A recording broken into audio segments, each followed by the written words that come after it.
When I was a child, my parents taught me that I had a tittle. Now, why two medical doctors chose to name a part of the anatomy with something that sounds like a rejected Fraggle is beyond me. But the name stuck until some uncomfortable conversations in 6th grade gym class.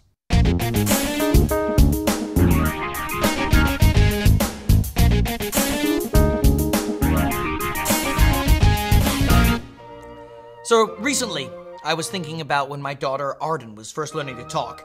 All day long, she would walk around pointing things out, and my wife and I, we would give them names. That's Bob. That's a shoe. That's an empty bottle of scotch. We were like Adam and Eve naming the animals. I don't want to make this too big of a deal, but it felt like we were giving her the tools that she would use to think about and describe the world for the rest of her life. This is a particularly daunting task when it comes to the private areas. What to call them? We thought a long time about this. When I was a child, my parents taught me that I had a tittle. Now Jody, my wife, she was taught to call her nether regions a vagina. In Latin, this translates to sheath for a sword. We opted not to use this particular term.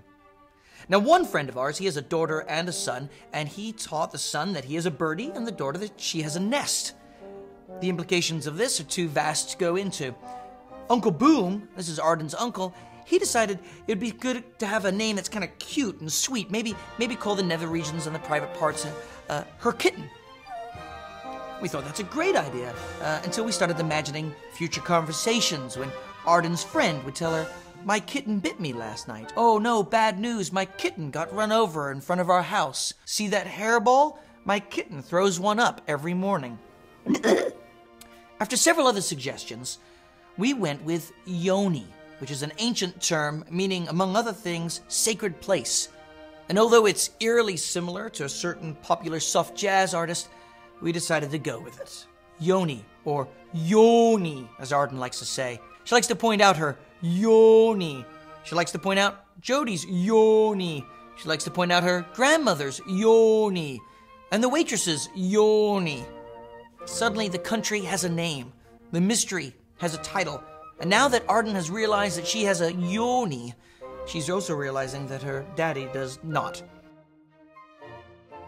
Recently, Arden saw me in a mad dash from the shower. She gasped. She pointed.